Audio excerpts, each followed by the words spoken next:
Hi, Brian Lehrer here. Up next, Brian Lehrer Weekend. 3 of our favorite segments from the week packaged together for you to listen to on the weekend. So enjoy, and I'll see you back on the radio Monday at 10 a.m. on WNYC and WNYC.org.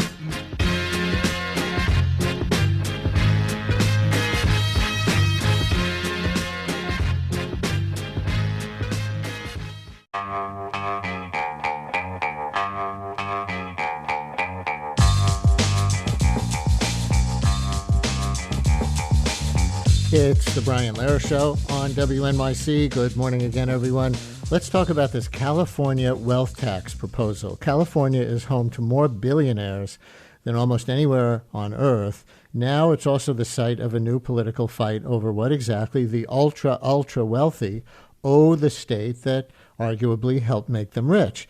There's this proposal backed by labor groups primarily that would impose a one-time 5% tax on Californians worth more than $1 billion, with the goal of funding health care and other public needs. It is a wealth tax. It's a one-shot, not an ongoing income tax.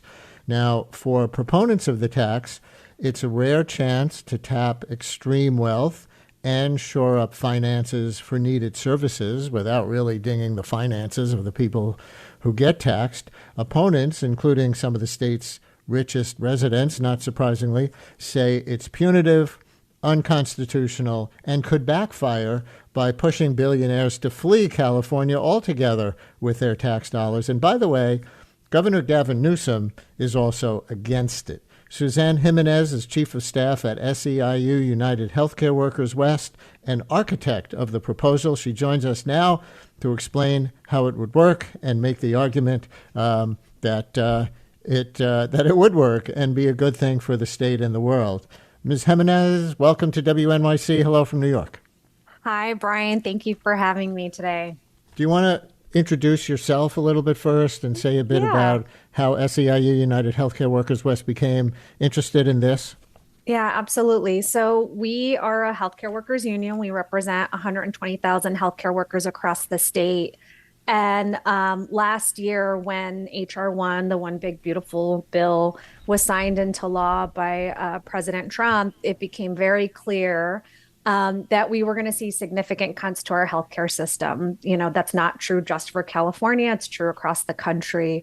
But as we really dug into what that was going to mean for our state, you know, in the next 5 years, starting, you know, in fiscal year 2026, we are going to see anywhere between $20 billion to $30 billion cut from our healthcare system annually. So for the next 5 years, $100 billion from our Medicaid system called Medi-Cal here in California. So that means hospitals, clinics, home care services, nursing home services, all of those services that Californians, patients rely on are going to see massive cuts. We are going to see cuts to our health insurance, you know, whether you're a small business that pays for insurance for your employees or you're an individual that just buys on the exchange. So all of that, you know, combined together, really, you know, we are heading towards a collapse of our healthcare system in California if we do nothing. So we looked at, you know, how do you generate enough revenue so that we can, you know, protect one of our most vital systems in California, our healthcare system, while also not, you know, putting this on the backs of working people. And so that's where the California billionaire tax came from. We really looked at how do we do a meaningful tax that's going to like I said, bolster our healthcare system here in California. And when we looked at, you know, those that have really benefited from California's economy, whether it's, you know, our workforce, the innovation economy, everything that, you know, this state gives to many of these ultra wealthy folks, you know, it made sense. A one-time 5% tax to our most wealthiest Californians to protect one of our most vital services was the route. And so we worked with some of the top tax experts and economists in the country to develop this one-time tax that really, you know, we hope is going to, well, we know is going to bolster our healthcare system, but California voters are going to get to vote on it in November. I'm going to play a clip of Governor Newsom in a minute. saying why he opposes it. But first, I want to play a clip of another opponent who says this is essentially soaking the rich and driven by resentment, and that some billionaires are already threatening to leave California if it passes, like David Sachs, who's speaking in this clip, a tech billionaire who's also currently working in the Trump administration. I've been in California for 30 years. It was painful to leave. I had no problem paying one of the highest taxes in the country. I think it's 13.3%. But this is different. This is not a tax. This is an asset seizure. And he argues that it's not a one-time tax, but a first-time tax, because if you do this once, then maybe you'll do it again in another 5 years, after the current funding period that you were just identifying runs out. And obviously that David Sachs clip raises the prospect of this backfiring. That is, if the people who already pay so much in tax because they are billionaires leave California in any number, you may wind up with less tax revenue in the state. So address those things. Yeah, I think this is honestly a common scare tactic to any wealth tax that if you do this, you'll continue to see these kind of taxes. This initiative itself was designed in a way so that we can find a solution to an immediate problem. And, Mr. Sachs talked about living in California or being here for 30 years. I would hope as someone that's been here in California for 30 years, he'd be concerned about our healthcare system crumbling, because that's what we're talking about. But apparently he didn't enough to keep him in the state. The implication is that he left because of taxes. Why think that others will heed your call that's a moral call, as you're framing it, rather than their self-interest? Yeah, honestly, if we look at examples of wealth taxes that have passed all across the country or in different states, there's this common narrative that people are going to leave the state. And what, has proven to be true is that's not the case. And even in California, if a handful of billionaires decided to relocate, the financial impact to the state would be minimal. There's, right now, February 17th, there is no economic incentive for a billionaire to relocate now. Because the deadline, or at least the cutoff point for this initiative, is anybody that was a resident as of January 1st of this year, they'll have to pay the tax in full. So if they decided to leave now, they're still responsible for this tax if it passed. But I just will say, billionaires don't earn as much ordinary income like working folks, teachers, firefighters, healthcare workers. And they don't generally sell their assets. So they're keeping or accumulating their wealth in these, in stocks and investments and assets and things like that. And they only represent about 2.5% of our total income in California. And so just, again, I feel like a lot of, or what we're hearing from a lot of ultra wealthy folks, and it's not all of them, it's just a couple folks that have been pushing back, is that this is unfair. But we also have heard from billionaires like the CEO of NVIDIA, who has said, he's going to pay it if it gets passed. We've also heard gubernatorial candidate Tom Steyer say that he's going to vote for this.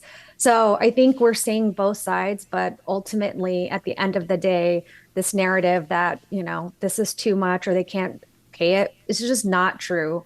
Billionaires are gaining so much wealth month over month, year over year. A 5% tax is minimal and is not going to hurt their overall wealth. They will still be incredibly wealthy after they pay the 5%. Is this definitely going to be on the ballot, by the way? Is that determined? Well, we're still collecting signatures, so we're currently qualifying it for the ballot. So we have until spring to turn in our signatures. That effort is underway. We have thousands of volunteers out there collecting signatures, and we're confident we're going to get this qualified and on the ballot in November. So it's a statewide referendum. Just to be clear to people not in California, it's not for the legislature to vote on. This is for all the voters of California who want to weigh in, right? Yeah, absolutely. Yes. So do we have any Californians listening right now? 212-433-WNYC, or does anyone else have a question or a comment? 212-433-9692. Call or text. What do you think? Should California impose a one-time 5% tax on billionaires? Is this a smart way to raise revenue and reduce inequality and fund basic services? or does it risk pushing wealth and jobs out of the state, or any other critique that people may have of it? And we'll play Gavin Newsom's critique here in just a sec. If you live in California, how do you think this would affect you or your community? If you're a business owner, investor, tax expert, what questions or comments or stories do you have about how this might actually work? 212-433-WNYC, call or text 212-433-9692 for Suzanne Jimenez, Chief of Staff at SEIU United Healthcare Workers West, and an architect. Should I say an architect or the architect of this proposal, Suzanne? I'm part of a team that has put this together. So okay. And yeah. Now here's that Gavin Newsom clip. Governor Newsom opposes the proposal. Here is Newsom speaking to the press last month, explaining why. It's a badly drafted effort. It's already had an outsized impact on this state. It does not support our public educators, does not support our teachers and counselors, our librarians. It doesn't support our first responders and firefighters. It doesn't support the general fund. Your reaction, Suzanne? I think that we're very disappointed in Newsom's opposition to this. But what I will say is that at no point in that comment or any of his public comments has he talked about what's going to happen when, $20 to $30 billion is cut from our healthcare system. We are going to see hospitals close. We are already starting to see clinics, our community clinics that, see our most vulnerable populations in the state start to close. Last week in LA and Los Angeles, we just heard of 17 clinics that are going to be closing due to federal cuts. But we're also going to see, cuts to home care services, nursing home services. And, what the governor hasn't talked about is what is his solution. He has been so focused on, talking to the national media about this, but he has proposed no solution to the problem. How I see it is he's waiting for the next person to come in and let them deal with it. And for me, as I see it in this campaign and healthcare workers, we're focused on protecting the 39 million Californians. It seems like Governor Newsom is, focused on protecting just about 200 or so ultra wealthy people in the state. We are coming forward with a true solution to a real problem that's happening right now in our state. And the governor, we just haven't seen the leadership from him that we need to see. Are you surprised that some of the opposition is coming from leading Democrats like Governor Newsom? And here's one more. The Democratic mayor of San Jose speaking to CBS News, Bay Area station, about why he opposes this billionaire tax. This aired on January 9th. We will actually increasingly have to rely on middle class and working families to fill that gap. That's who will lose here. The people who will benefit are the taxpayers of Texas and Arizona and Florida, who will now have more billionaires relocating to their state and sharing in the burden of paying for their public services and their infrastructure. Matt Mahan, Democratic mayor of San Jose, who has also entered the race for governor, and he's known as a critic of Gavin Newsom and a moderate in the traditional measure of Democrats. But those are two Democrats. So How do you explain that from within the party that you might think might have its leaders lining up behind you? I think there are many Democrats that support this. We have folks all across the state, other mayors of larger cities in San Jose that are supporting this because they know that if we do not do something now, they are going to see hospitals in their cities close. They're going to see clinics in their cities close. And, I know that the mayor of San Jose and his campaign is primarily funded by a lot of these ultra wealthy folks. And I think this is going to be a turning point for folks in California about, are we, especially for gubernatorial candidates, are we looking at how do we, look at the 39 million people that access healthcare in California, or are we going to continue to protect just the ultra wealthy? And I think in the coming days on this campaign for folks here in California, we're going to be able to announce some huge endorsements. We have Senator Sanders, who's coming to LA tomorrow to kick off our campaign.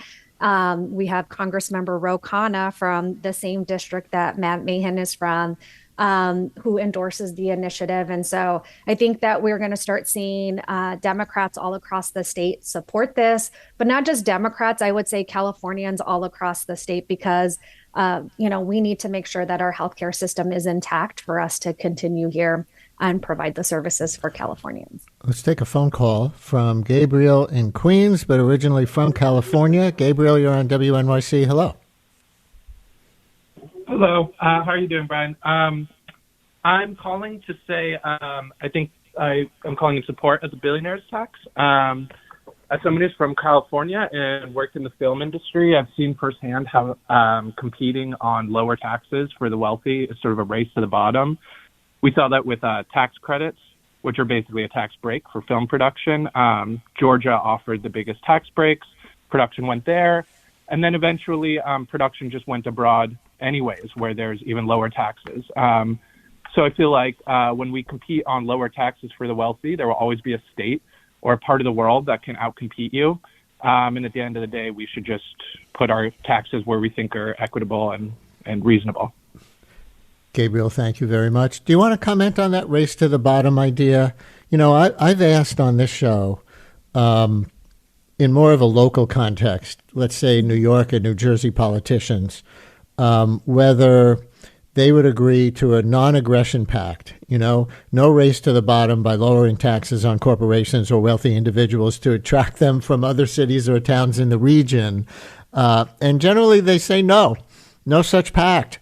These politicians, they want to have that option. So with that being the reality, the wealthiest corporations and individuals kind of have everyone else over a barrel, is one way to look at it. And that's what Gabriel is raising. So what do you think about the whole race to the bottom issue? And is there any way around it? I mean, I think this is exactly why we have citizen-led initiatives. And this is the reason why we're going this route. Because our legislature, our governor hasn't come up with a viable solution to solve this problem. And I think in this moment right now, where we're seeing billionaires, the ultra wealthy getting incredible tax cuts, this is a federal problem. This is not just a California problem. And we're seeing California billionaires increase their wealth. If we look at just the 200 or so billionaires in California over the last 3 years, their wealth has increased by 158%. And so the idea that we shouldn't be looking to our most fortunate, individuals in California is to, pay a barely noticeable 5% tax is crazy to us. And so I think that it shouldn't be on the shoulders of working people. That is who ends up having to pay most of these taxes, whether it's a sales tax or any other type of income tax in our state. And so, for this immediate crisis that we have on our hands in California with our healthcare system, we look to our most fortunate folks to pay, again, a common sense one-time tax. Listener writes, has your union, SEIU, been able to create some statistics comparing the amounts of billionaires' public assets and investments to the relatively small sums needed for California's healthcare systems? Listener writes, that was a very effective message when Jeff Bezos spent over $40 million on a movie that could have funded the Washington Post staff he laid off. So I don't know if it was very effective because he certainly didn't rescind those layoffs. Yeah. And, of course, some people will say the California healthcare system does not demand relatively small sums, as the listener writes, but is getting increasingly expensive. I think so many states are dealing with ballooning Medicaid costs especially. But what do you say to that listener about creating comparative statistics that might help make your argument? Yeah, we have them. When we look at just the 200 or so billionaires in the state, they accumulate $2 trillion in wealth. Just them, those 200 here in the state. And, that's going to be part of our campaign, is talking to California voters about, this group of folks can pay a one-time 5% barely noticeable tax to bolster up our healthcare system. And again, this is all happening. This crisis is happening because the federal government made the decision to cut healthcare and to give not just billionaires, but other ultra wealthy folks the biggest cuts in our country's history. And so I think that's going to be part of the story, the narrative we're going to have to tell to California voters throughout this campaign and remind them that this is, in terms of their wealth, this is very minimal. And honestly, probably it's less than 1% of their wealth. Almost as a response to the previous text, this one says, health costs go up every year. You need to fix the system. This is a stopgap measure, but needs to be coupled with systems that provide affordable health care. Do you have anything like that? I mean, your union is a healthcare workers union. Everything's going up and up and up in the entire sector. Do you have any cost containment measures that go along with it? I mean, we have supported different cost containment measures in the state, but we would, definitely be open to looking at policies on how we bring down costs. I think, we were a big proponent of when the ACA was implemented, obviously across the country, but in the state specifically. And so, we'd love to look at those kind of measures, but right now what we're facing are these immediate cuts. And so we need to backfill those cuts, but we are definitely interested in how do we bring costs down in healthcare. That's been a big priority for our union for, several years. Craig in Morganville, New Jersey, with some pushback, I think. Craig, you're on WNYC. Hello. How you doing? You guys got to stop demonizing the wealthy, okay? You got to figure out how to way to work with them so that they can contribute money to hospitals, provide better jobs, make the paychecks higher for them so everyone can afford everything. They are so wealthy that they will have no problem relocating their businesses. They won't care. And on a side note, it's not the tax rate that they're doing it. It's the loopholes and the rules that are in the tax code. Have you guys actually read it? And by the way, also, I'd like to see some of you politicians who have your own health care that you guys are not affected. Nobody fails to mention that. You can't keep demonizing the rich. You got to find a way to work with them. And there's got to be other ways to do it. Thank you. Thank you, Craig. And of course, our guest is not a politician, but a union leader, a healthcare workers union leader, just for accuracy's sake. But what about his basic argument? Close the loopholes that let the wealthy get away with tax avoidance so much. Don't demonize them as a group of people. Might be more politically effective. What do you say? I would say I don't think we're demonizing them at all. They pay a lower percentage than everyday folks. Teachers, firefighters, healthcare workers get taxed at a higher rate than any billionaire in the state.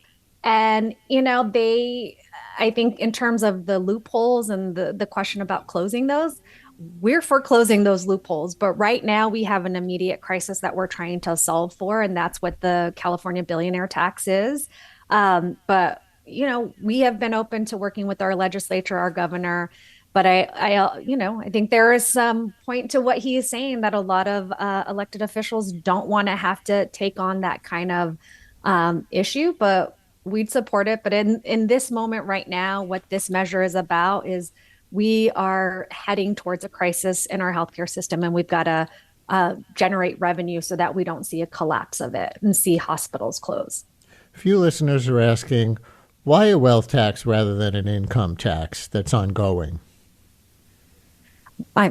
That's a great question. I mean, billionaires don't generate income like most people do. And so they hold their wealth largely in assets like stocks and investment that often go untaxed because of the loopholes that the previous caller talked about. And so we really looked at how do we generate, essentially a dollar for dollar solution for this crisis that we have. And so that's why we looked at accumulated wealth and not income tax. You just can't generate that, the amount of revenue that you need to fill these holes. One more call. Here's Sure. Rachel in Rockland County, New York, but who worked in an LA County hospital. Rachel, you're on WNYC. Hello. Yes, thank you. So I'm calling because I worked at Harbor UCLA, which is one of the LA County hospitals. And I want to know, with 17 clinics closing already and just Harbor and Big County, LA Big County left, how much can those hospitals absorb when they are already overburdened? And that's why I'm in support of SEIU and what they're doing. And I'll take my question off the air, but I'm leaving this to her because I know that they are so overburdened. Thank you. Thank you. Suzanne. Yeah, I mean, that's absolutely why we're moving this initiative, because we are going to see more of that happening. And so as you see clinics and hospitals and even services getting cut back, we are going to, start seeing what the impact of that is, right? Whether it's someone not being able to access their general provider or, and hopefully this doesn't happen, but that someone doesn't have access to an ER because the wait time is too long or because they have to drive further.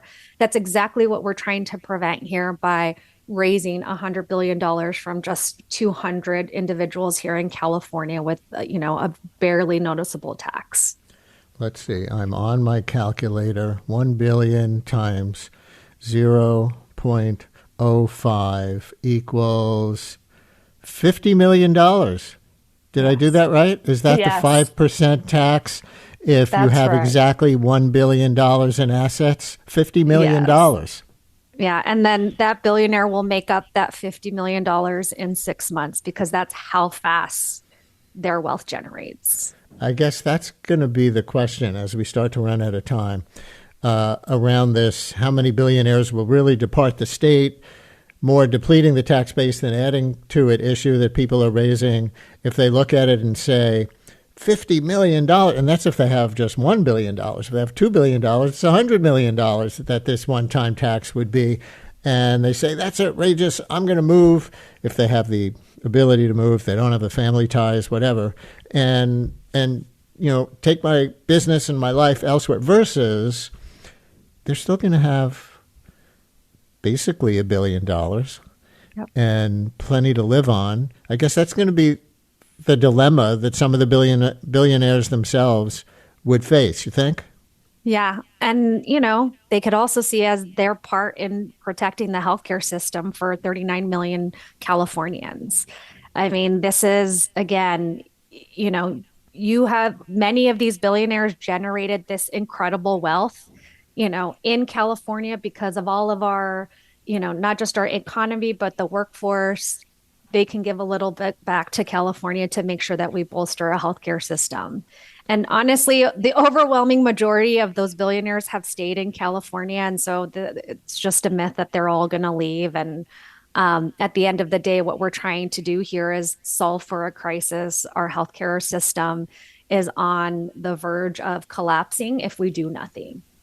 Suzanne Jimenez, Chief of Staff at SEIU United Healthcare Workers West, and an architect of the proposal for a one-time 5% wealth tax on billionaires in the state of California. I guess we're going to learn by April whether they get enough signatures to get it on the November ballot. Suzanne, thanks for giving us some time today and laying out your case. Yeah, thank you so much for having me.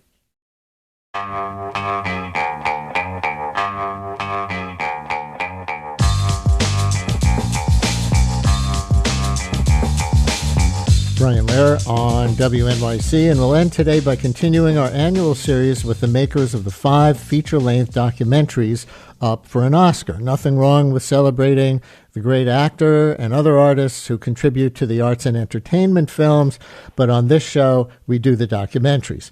One of this year's nominees is The Alabama Solution, which takes viewers inside Alabama's prison system, a place most Americans never see, and that in many ways is designed not to be seen. The film begins with a revival meeting, basically a religious service, at Easterling Correctional Facility. There's music, there's food, but almost immediately, incarcerated men start telling the filmmakers, this isn't the real prison, this is what they let you see.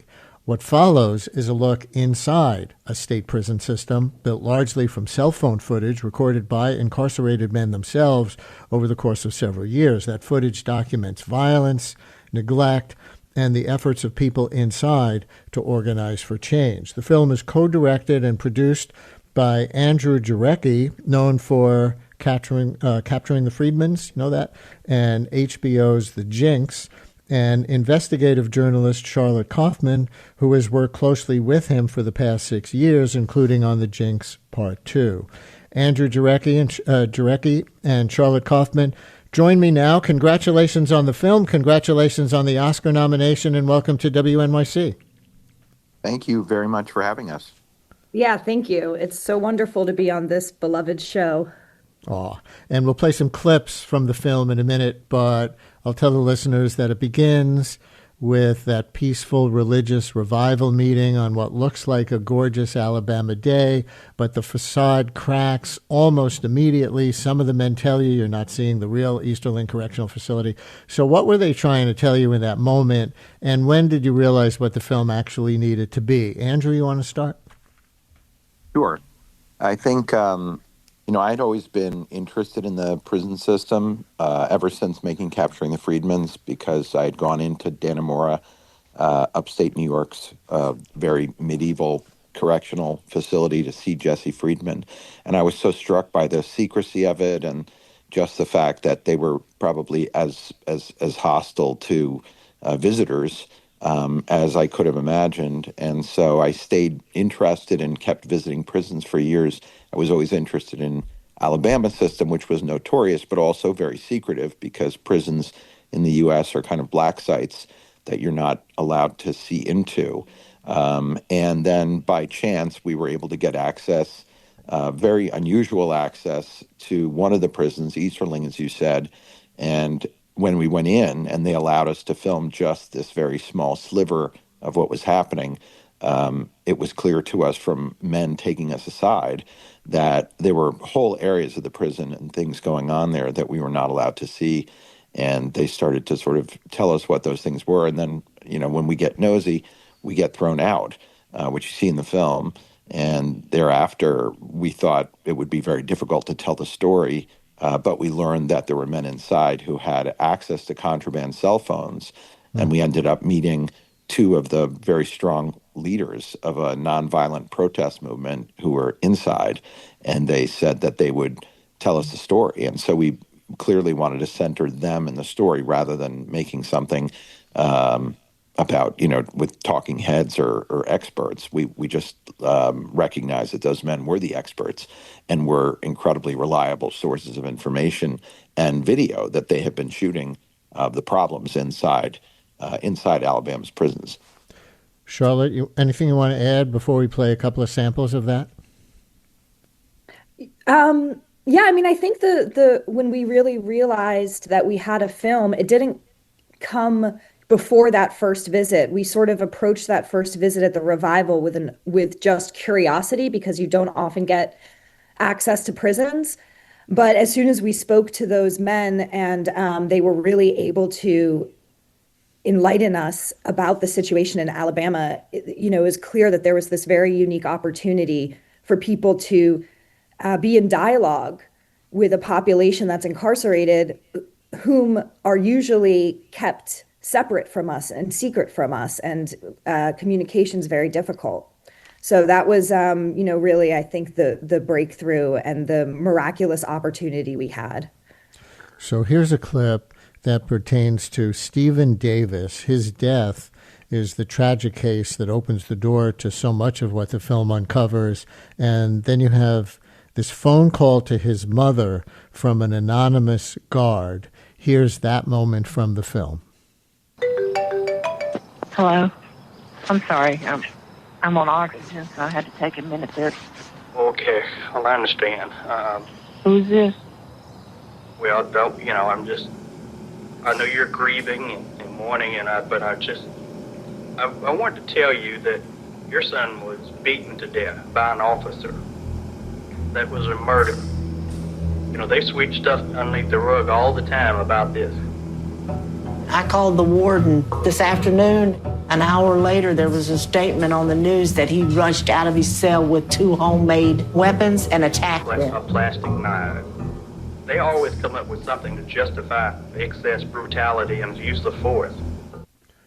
Wow. So, Charlotte, what do we know about what actually happened to Stephen Davis? So Stephen Davis was a man who was incarcerated at Donaldson Correctional Facility. And several months into our investigation, we received a text message from Melvin Ray, who's one of the incredible whistleblowers and activists who are incarcerated in Alabama, saying that a man had been beaten and had been sent to the hospital.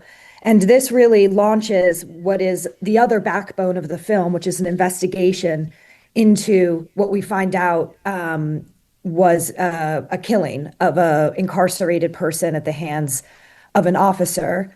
And I think this scene, is when Sandy Ray, his mother, is for the first time receiving real information about what happened to her son. Prior to that, prior to receiving this call in the middle of the night from a man who needs to remain anonymous, but works at the prison system and feels morally obligated to reach out to this grieving mother. Prior to that, she was given no information about what happened to her son. And she was, treated basically as if she was guilty of a crime just by being related to someone who is incarcerated and with very little respect. And her experience, Sandy Ray, the fact that we were able to follow it in the film is very powerful because her experience represents mothers and fathers and other family members of thousands of men who have died inside Alabama's prisons. Since we began investigating, over 1,500 men have died inside Alabama's prisons, and that's just one state prison system. So her experience as a family member of someone who is incarcerated, trying to understand what is happening with her son and what has happened, is very representative of others.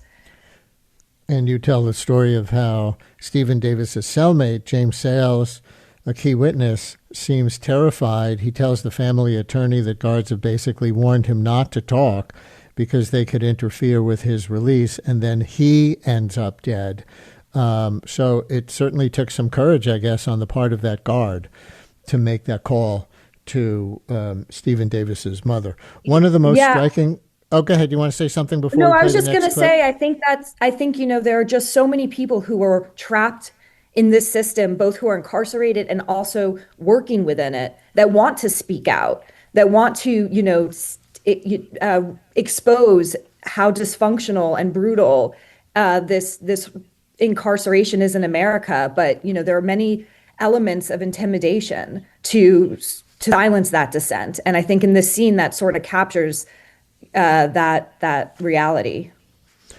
And here's 43 seconds of a scene where one of you, I think, asks an incarcerated person named Melvin about the way they're using their cell phones to record things.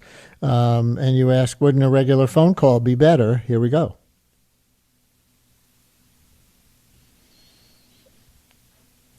I think we have this clip. Would a regular phone call be better? No, because it does not allow us to just be ourselves. When we present our stories, we want to present our whole self, not just our voice. We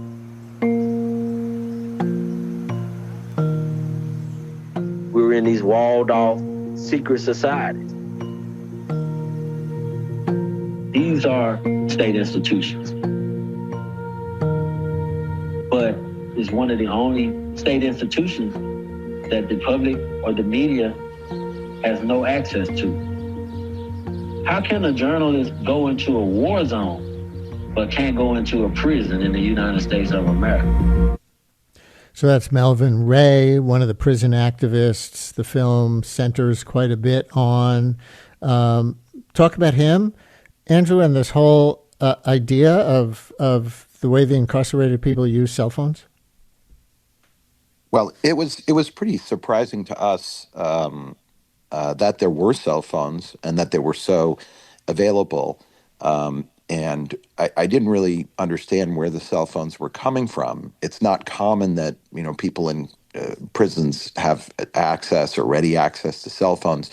The prisons make a lot of money by charging them for phone calls on the wall phone, which they're allowed to monitor. So when we found out that there were these cell phones, we realized that it was a way to sort of cut through the secrecy of the prison system and really be able to see and hear what was going on inside. And when I asked somebody to tell me about the volume of drugs that were coming in and the volume of cell phones and the availability of these cell phones. I said, "Where is that all coming from?" And he sort of looked at me incredulously and said, "We don't leave, right?" And I thought that was sort of perhaps obvious to him that the cell phones and contraband and drugs were coming in through the guards. And there's no question that that's the case. And we heard that not only from the incarcerated men, but also heard that from guards. One more clip. There's a moment where that same man, Melvin Ray, and Robert Earl Counsel, a.k.a. Kinetic Justice, talk about labor in the prison system and say our labor is what this is all about. They talk about stopping what they see as the machine in this 50-second clip. When you look at the options, violent, non-violent, work strike, boycott, what's the absolute best way to hit the system where it's going to hurt the most? You hit them in the pocket, that hurt way more than hitting them in the mouth. Correct. The only thing that's going to work for us is to stop the machine from running, to stop producing goods, stop giving services. We got an official copy of everybody who actually works in the prison. You know what I'm saying? All 3 shifts to get them on board. We always understood that our labor is what this is all about. So, Andrew, what do you know about how Kinetic and Melvin and another man, Raul, are doing right now? Because I know they face consequences, right, for being part of this project and their activism? I think the consequences weren't about this project. They've been retaliated against for their activism for many years, including long before we ever met them. And we're lucky enough to be able to talk to them and interview them. And it's because their job, in their minds, I think, really includes trying to protect the other 20,000 people who are locked in these sort of hellish institutions. So, Charlotte, in our last 30 seconds, what would it mean if you win the Best Feature-Length Documentary Oscar for this to the world outside of, your own filmmaking credentials? And should people view this as just about Alabama? No, this is certainly not about Alabama. We spend $80 billion a year incarcerating 2 million people in our jails and prisons. And the system that we call corrections is actually creating a lot of harm and perpetuating many of the reasons that we lock people up in the first place. And I think what it would mean if, having the nomination, having this recognition, what it already means is that these issues that Robert Earl Counsel, Kinetic Justice, Raul Poole have been working so hard to get into the public domain, that people care about it and their voice does have The Alabama power. Solution, now up for a Best Documentary Oscar. Good luck on Sunday. Thank you.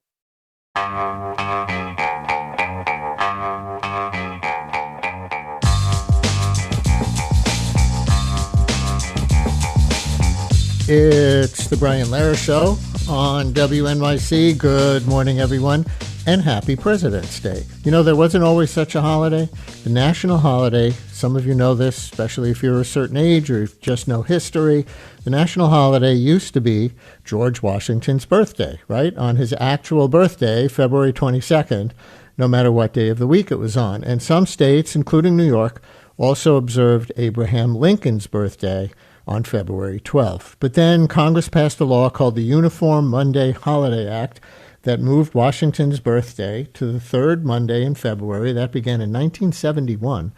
And then it became generally known as President's Day as Lincoln's birthday got swept in. Why the Uniform Monday Holiday Act? Well, as History.com tells it, the change was seen by many as a novel way to create more 3-day weekends, obviously, for the nation's workers, and it was believed that ensuring holidays always fell on the same weekday would reduce employee absenteeism. It continues, while some argued that shifting holidays from their original dates would cheapen their meaning, the bill also had widespread support from both the private sector and labor unions and was seen as a surefire way to bolster retail sales. How many of you are taking advantage of President's Day sales right now? So here we are, 55 years later.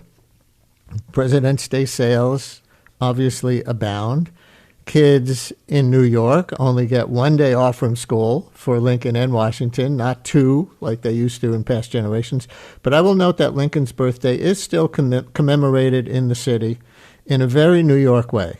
Alternate side of the street parking regulations are suspended every February 12th, in addition to President's Day today. One other thing about Lincoln's birthday, it's also one of the reasons that Black History Month got placed in February. Later in the show, we will launch our own Black History Month series with Carsonia Wise-Whitehead, president of ASALH, the Association for the Study of African American Life and History. We'll be talking about the history of acknowledging Black history in this year when the Trump administration is trying to have us all acknowledge it less. And obviously, President's Day this year comes as the nation is grappling with a presidency like no other, with the question even of whether it's driving us into authoritarianism as a more serious concern than at perhaps any other time in American history. And we hope to ask our guest about that. So we begin today with one of the nation's great historians, of presidents in particular, and of the major themes of American history overall. It's Jon Meacham, who in 2022 published a biography of Abraham Lincoln called And There Was Light, Abraham Lincoln and the American Struggle. He's also written books about Presidents Andrew Jackson, Franklin Roosevelt, Thomas Jefferson, and George H.W. Bush. And for this moment in history right now, Jon Meacham has a new book called American Struggle, Democracy, Dissent, and the Pursuit of a More Perfect Union. Now, let's see. Last I saw, we were having some trouble hooking up with Jon Meacham. Do we have him? No, not yet. Okay. Sorry to start out with some technical difficulties, folks. After that whole introduction about President's Day and Jon Meacham, listeners, we're going to do some local news first, and then try to get back to Jon Meacham later in the show. That's what happens in live radio, even on the holidays. So did you know there's a new speed limit taking effect in Central Park? It's a speed limit for bicycles, regular and e-bikes alike. If you've been on the Central Park Loop recently, you probably noticed how quickly it can go from peaceful to crowded, with pedestrians, runners, and cyclists all moving at different speeds in the same narrow corridor on the Loop. So now the city is moving ahead with a new rule, a 15-mile-per-hour speed limit, like I said, for all vehicles on Central Park Drive, including regular bikes and e-bikes. Supporters say it's a straightforward safety move for pedestrians. There's also pushback, though, and one of our next guests says the 15-mile-an-hour speed limit does not actually fix the real problem. They argue that the real issue isn't speed so much as the city's failure to build enough dedicated cycling space elsewhere. So now we will hear that argument against the new rule from cycling advocate and Streets Blog contributor Neil Weissman, along with Streets Blog reporter Sophia Leibowitz, who's been covering how the city is approaching bike enforcement more broadly. Neil, Sophia. Neil, welcome back. Sophia, welcome to WNYC. Hi there. Hi. Hi, Brian. And listeners, you can get in on this if you use Central Park regularly on foot or on a bike or maybe on something else, skateboard, whatever. We know there are all kinds of things, maybe in a horse carriage. Are you for this? Are you against this? Give us your opinions. Ask your questions, tell us your stories. Our guests are here with a point of view opposing the speed limit. You can push back or take any position. 212-433-WNYC. Call or text with your stories, comments, or questions. 212-433-9692. Sophia, for you as the reporter here, what exactly is the policy that's going into effect? Yeah, so what we know is that on December 15th of last year, the DOT sent a letter to the community boards, which include Central Park. So that's Manhattan Community Boards 5, 7, 8, 10, and 11.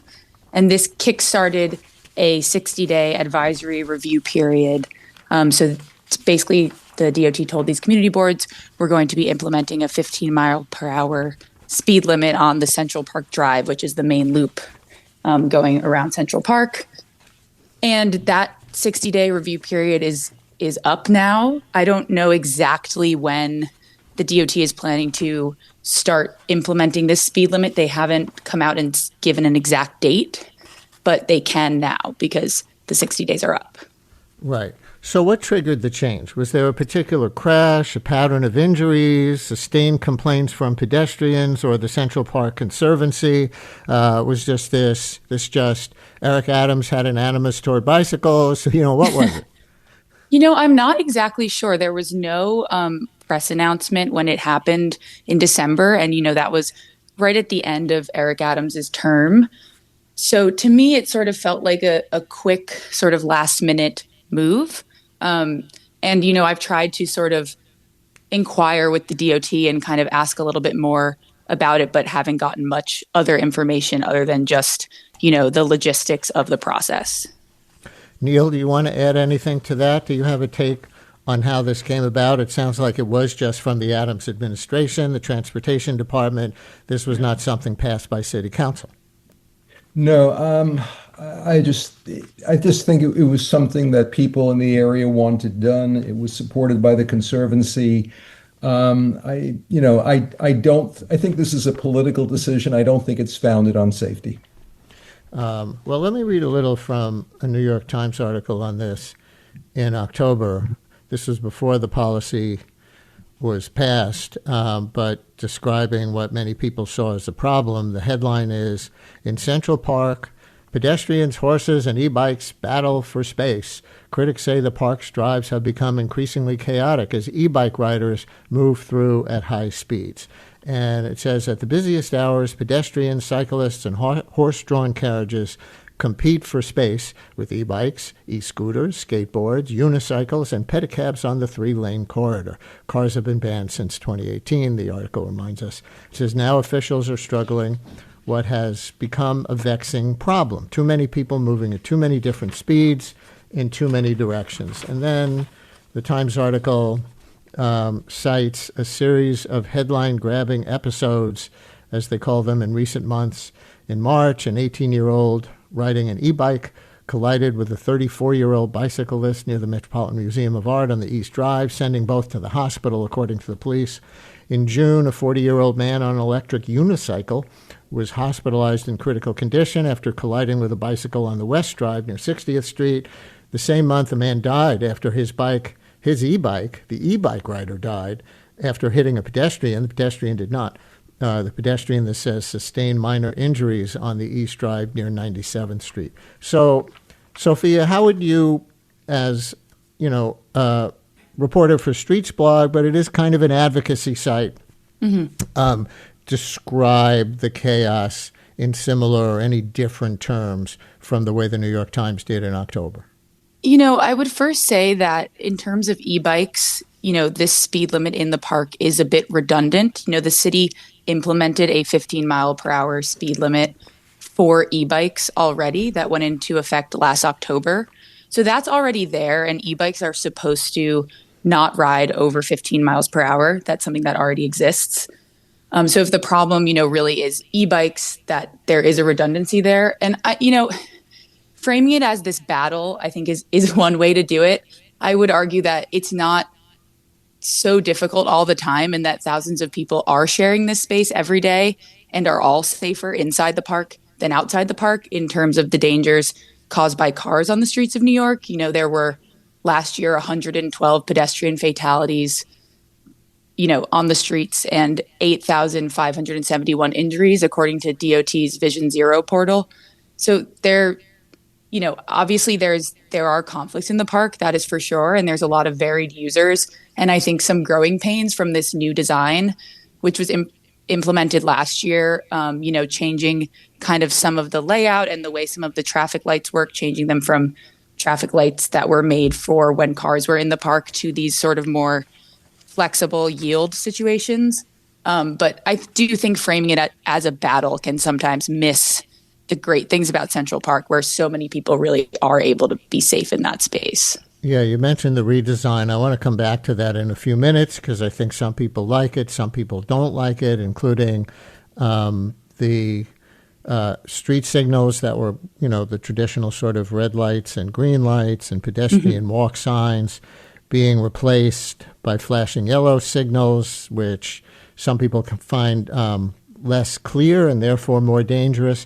But Neil, talk about your objections to this 15-mile-an-hour speed limit. If Sophia has it right that there's already a 15-mile-an-hour e-bike speed lit citywide, is what's new here really only the regulation of how fast regular bicycles can go?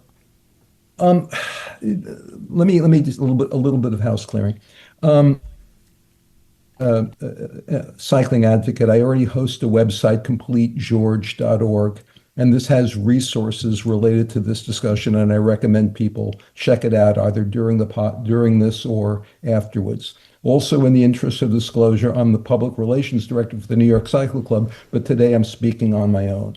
So having said that, all of the major racing and recreational bike clubs, including Century Road Club and New York Cycle Club, who've been training in the park for decades, regard this 15-mile-per-hour speed limit as an existential threat, because all of our ride programs depend on the ability to train in the park.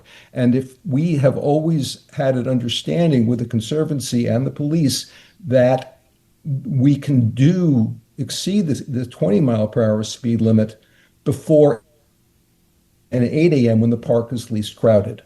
And we believe, to the extent, and we spread this, we do this voluntarily. So your line dropped out for just a second. What were the hours where the speed limit would not apply? Between 6 and 8 a.m. Okay, in other words, this is an understanding that we've had for decades, and to the extent that we can funnel cyclists into this period is that we make the park safer for everybody. You wrote an op-ed on Streets blog. And by the way, listeners, I can now confirm, those of you expecting John Meacham, he's going to start at 10:30. Sorry for whatever miscommunication was there, but we will have John Meacham talking about President's Day in broad historical context coming up in about 15 minutes. We continue now on what was going to be the second segment today about the new speed limit for bicycles in Central Park. 212-433. WNYC 212-433-9692. And Neil, I see where you wrote the real problem in Central Park isn't speed, it's scarcity. And your point is there aren't enough other places for people to ride bikes, including training for racing or whatever, safely in the city? Well, we have 800,000 adult cyclists in the city. We know that half the visitors of Central Park, of the 40 million, are cyclists. That's on their Central Park Drives and Circulation report. Of those, 13% are considered fast cyclists like these clubs. So what this new law does, it basically criminalizes 5 million park users per year. But this may go, but wait, there's more. The Central Park is actually rather hilly. There's about 50 feet per mile, which is pretty steep. But with those climbs, there's also descents. And on those descents, virtually any pedal cyclist can exceed 15 miles an hour. So this is, it's like where do you draw the line? Like at what time of day, at what part of the park? This is a morass. How is this going to get enforced? Let's hear from some of our listeners, some pushing back. Let's see. How about George in Riverdale? You're on WNYC. Hello, George. Oh, hi there. Excuse me. I couldn't hear it on my telephone. I'm calling because I am sorry to say that I have two close personal friends, one of whom was a very active cyclist who was killed in Central Park by a bicyclist, and another friend who was killed on Vanderbilt Avenue by a cyclist. And I am fed up. A lot of this discussion, and all the wonderful things and the great help that's supposed to come, and the separation of grade and everything else that goes on with all the different arguments, transportation alternatives, and the others have done. Nobody wants to speak against cycles. I'm going to. and I'm really PO'd. Bicyclists are subject to the same law as motorists. And of course, very few of them actually follow what the traffic laws say. As an occasional motorist, I find it infuriating. As a pedestrian, I find it horrifying and even scarifying. I think that this is outrageous. It's almost impossible at present to police it in any intelligent way, to devote the resources needed to take miscreants and deal with them. We either have to come to grips somehow with this, and we reduce pedestrian fatalities, we possibly produce bicyclist fatalities, but we certainly reduce the amount if we can find a way intelligently to modify and regulate this behavior and, in fact, charge people serious fines in the event that they break the law. We don't have a method of doing it. The question of e-bikes remains a problem. Enforcement is a problem. All the rest of it. These are very complicated issues, and everything sounds wonderfully simplified, and it's not working. George, thank you very much. Someone else who's going to agree a lot with George, I think, but with a particular situation, Janet, who lives near Central Park. Janet, you're on WNYC. Hello. Brian, this is Janet Crawford. I am a gazillion caller to you. Normally it's about West Indian stuff, but today it's about cycling. I use a motorized wheelchair. I love my park, but I'm so afraid of crossing that road to get into the park that it limits what I can do. So I agree that there should be some enforcement in terms of speed and regulations because it's my park. I love it. But given the fact of my physical challenges, I can't use it the way I want it to. So I agree with regulating and having a speed limit.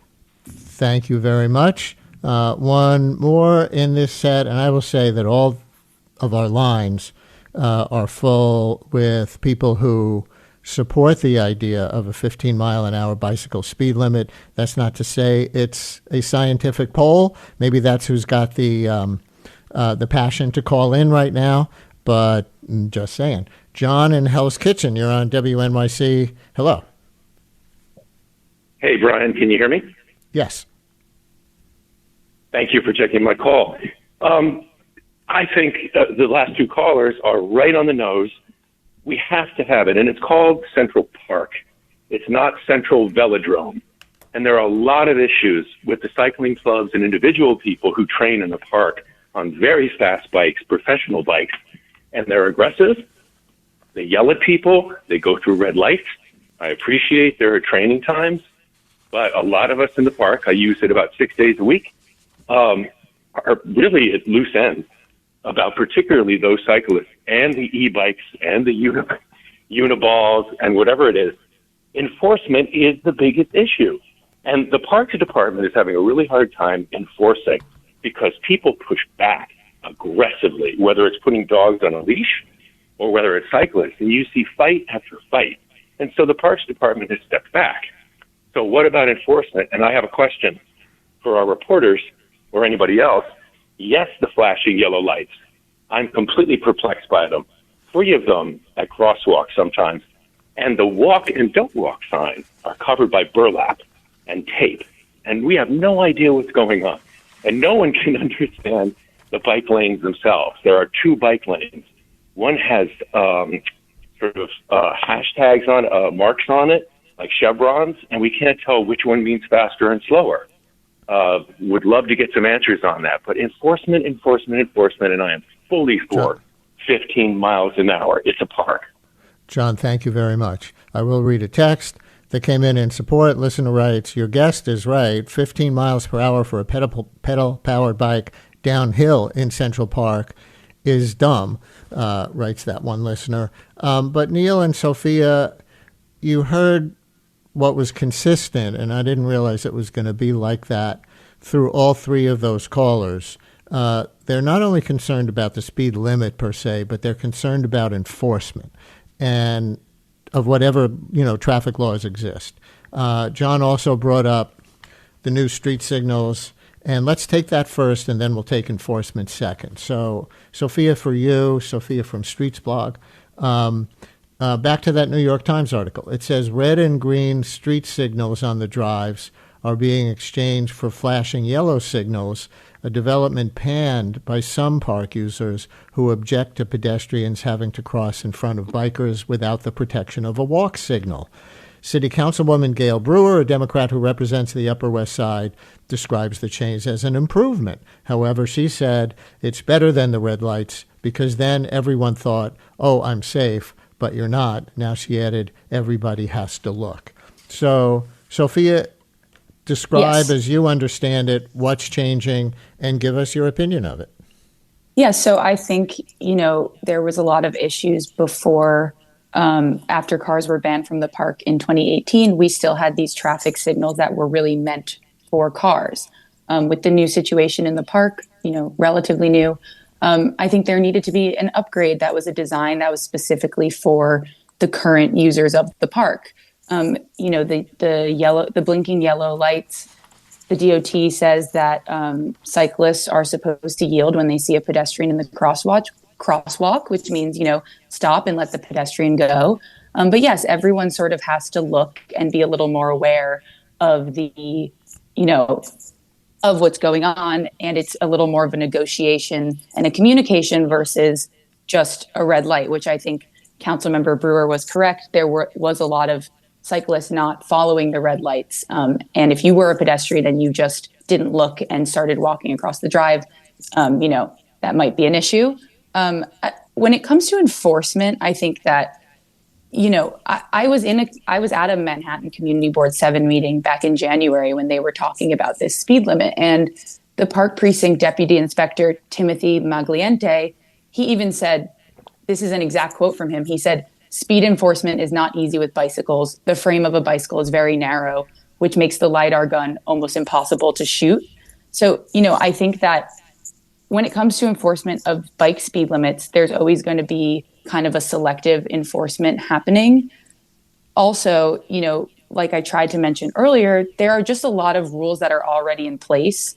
One of the callers mentioned those like electric unicycles. Those are illegal. The NYPD can enforce against those. Those are not street legal. There's a lot of non-street legal e-bikes that are on the street that can already be enforced against. So I think instead of making new rules, I think there has to be more understanding of the current rules that can be enforced. And I do agree, more enforcement of what is already in place. You agree, more enforcement. Because in a transportation alternatives op-ed on your site, Streets blog, opposing the new Central Park speed limit, they wrote, quote, "Existing speeding and right-of-way laws already provide effective tools to address genuinely dangerous behavior." I think some of our callers would disagree that they're being used effectively, these tools. The op-ed continues, "These standards let law enforcement officers focus on individuals who fail to yield or behave recklessly rather than imposing a blanket limit that penalizes responsible cyclists." So I'll reread that one line. "These standards let law enforcement officers focus on individuals who fail to yield or behave recklessly." But I'm not sure that's what we really have. I'm going to play a clip. This is from the WNYC mayoral debate in October, where I asked the three candidates about enforcement of red lights and other traffic laws for e-bike riders. This was in the short answer lightning round, so the whole exchange with the three of them was only 40 seconds, but here it is. The city recently enacted a 15-mile-per-hour speed limit for e-bikes. And, of course, there are the other motorized two-wheelers that also frequently ignore red lights and other traffic laws. If you were mayor, would you direct the NYPD to ramp up speeding tickets and other moving violations on the motorized two-wheelers, Mr. Cuomo? Yes. Look, this is a dangerous situation for many people. Mr. Mamdani, yes or no?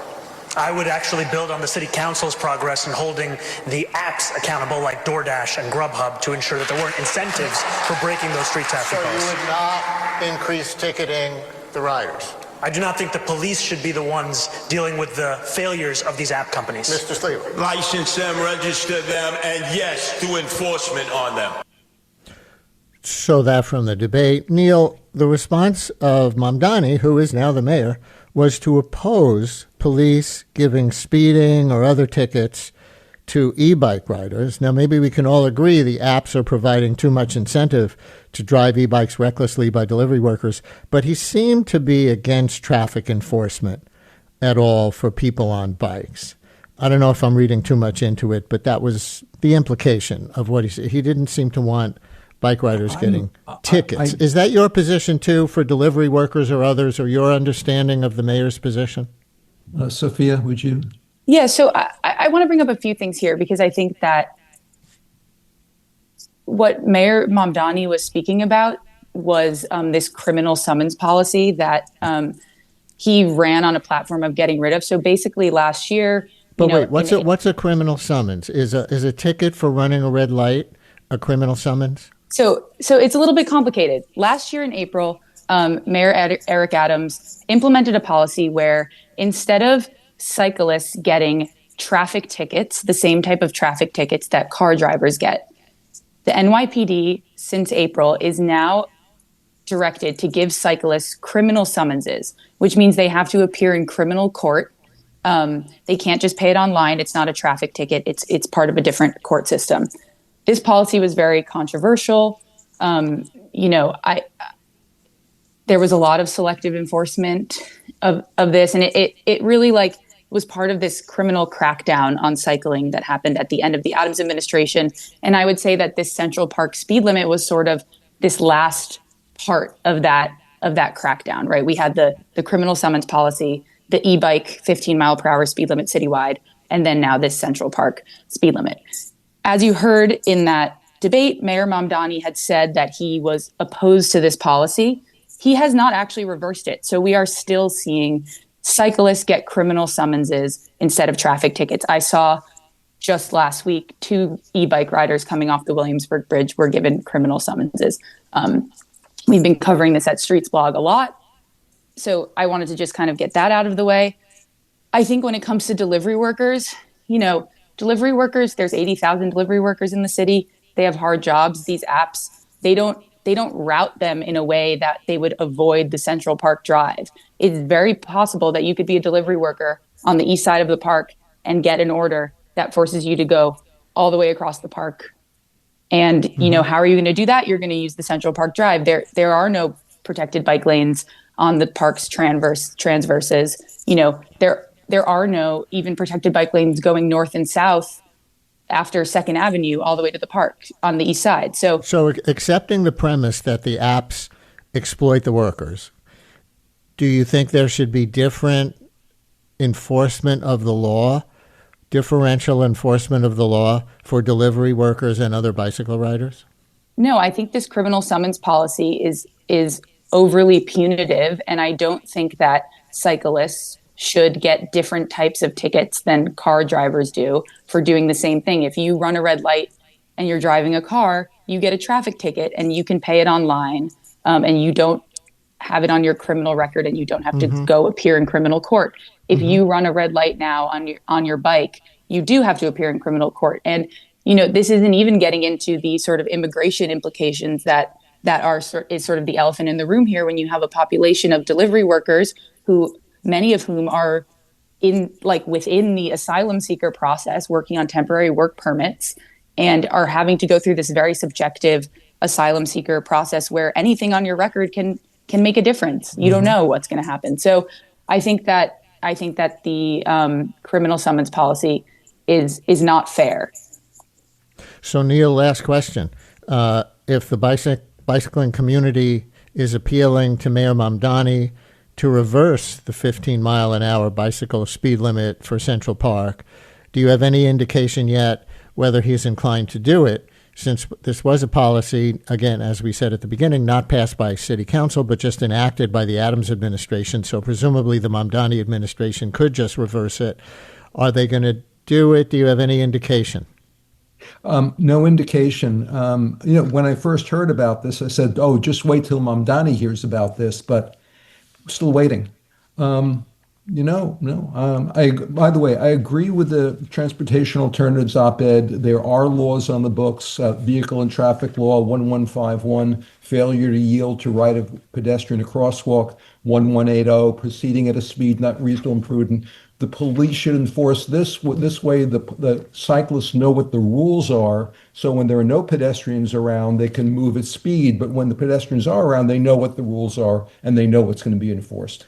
So, in your opinion, should e-bike riders or any bike riders be given, let's say, a regular, consistent with the way the cars and drivers get them, moving violation ticket? Again, I'm going to defer to Sophia on this one. Yeah, I mean, I think. Go ahead. I think it's just very important to be clear on the difference. I think enforcement, cyclists should follow rules, and there should be enforcement of those rules. I think that different types of enforcement, and specifically criminal enforcement for cyclists, is another issue. And I think the mayor ran on a platform of getting rid of that policy, and he has not. Which I guess isn't quite a yes on regular red light tickets consistent with the way the cars get them for bicycles. That wasn't quite a yes, was it? Well, yes, it's a yes. I think that there should be enforcement of the rules for cyclists, but I don't think it should be different than, I don't think it should be different. Drivers. Yeah. We thank Neil Weissman, who is president. Actually, Neil, here, you can remind everybody of your current title. I host the website, CompleteGeorge.org. I'm a freelance contributor to Streets Blog, and I'm a public affairs director for the New York Cycle Club. And here to improving the bike and pedestrian lanes on the George Washington Bridge, which I think is what that title refers to, right? Yes. And Sophia Leibowitz, who's been covering how the city is approaching bike enforcement more broadly for Streets Blog. Thank you both very much. Thank you, Brian.